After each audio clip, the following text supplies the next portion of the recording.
براندات من أجل الرفع من مستوى يعني الأداء الأمني وتحقيق بطبيعة الحال نتائج أفضل.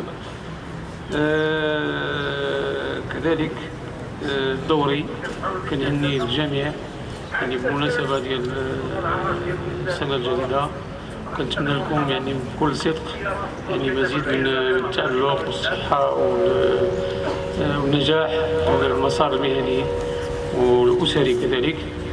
ولا يفوتني كذلك أن أتلو عليكم بمناسبة تأنية السيد المدير العام للأمن الوطني ومراقبة التراث الوطني بمناسبة السنة الميلادية الجديدة.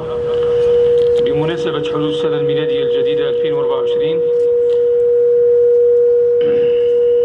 يطيب لي أن أعبر لجميع أفراد أسرة المديرية العامة للأمن الوطني والمديرية العامة لمراقبة التراث الوطني عن صادق التهاني وخالص التبريكات، متمنيا لهم سنة سعيدة مفعمة بالتوفيق والنجاح ومطبوعة بمزيد من البذل والعطاء من أجل تحقيق أمن المواطنين وسلامة ممتلكاتهم، مع التضرع إلى الباري عز وجل أن يسجل على الجميع نعمة الصحة والعافية.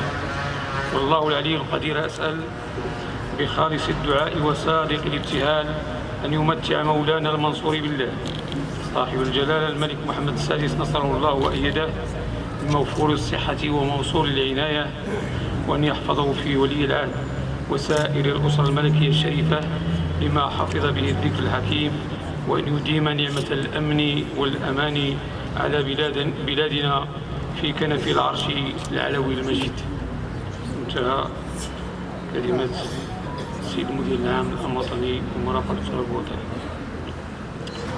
إذن في هذا الإطار لا بد من التذكير.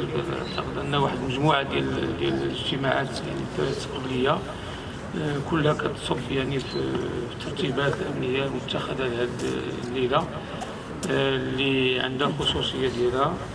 فغير التذكير فقط، باش نكونوا في مستوى الحدث يعني خص الجميع يتحلى يعني بالرفع من درجة اليقظة والجاهزية بطبيعة الحال، التفاعل بطبيعة الحال مع شكايات ديال المواطنين سواء يعني في الميدان أو عبر 19.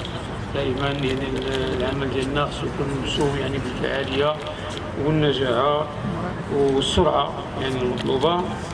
كذلك يجب الحرص ثم الحرص على أن تكون التدخلات ديالنا يعني في إطار القانون واحترام كرامة الإنسان وحقوق الإنسان بطبيعة الحال. وفيما يخص المكالمات الراديوفونية غير باش نكونوا واضحين في هذا الإطار، لأن كنهضروا على النجاعة وكنهضروا على الفعالية وكنهضروا على السرعة، فالأولوية ثم الأولوية يعني البرقيات المهمة.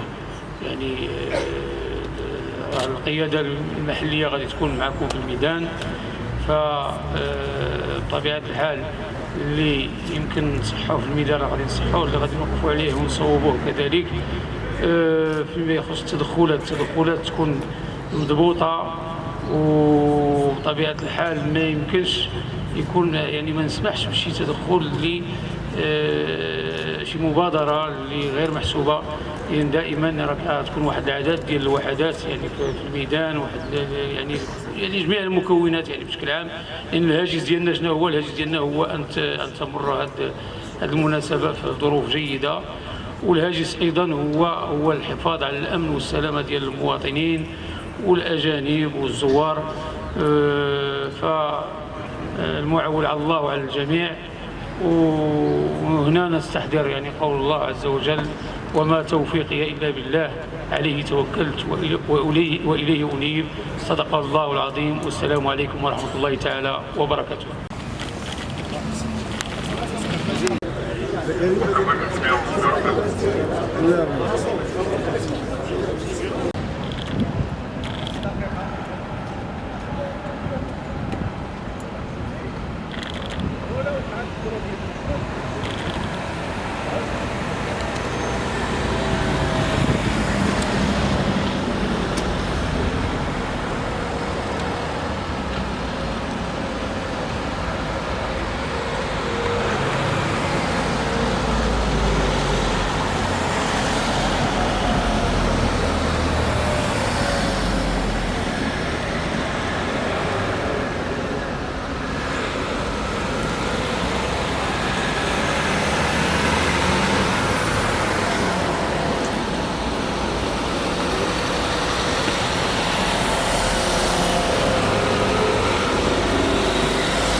السلام عليكم.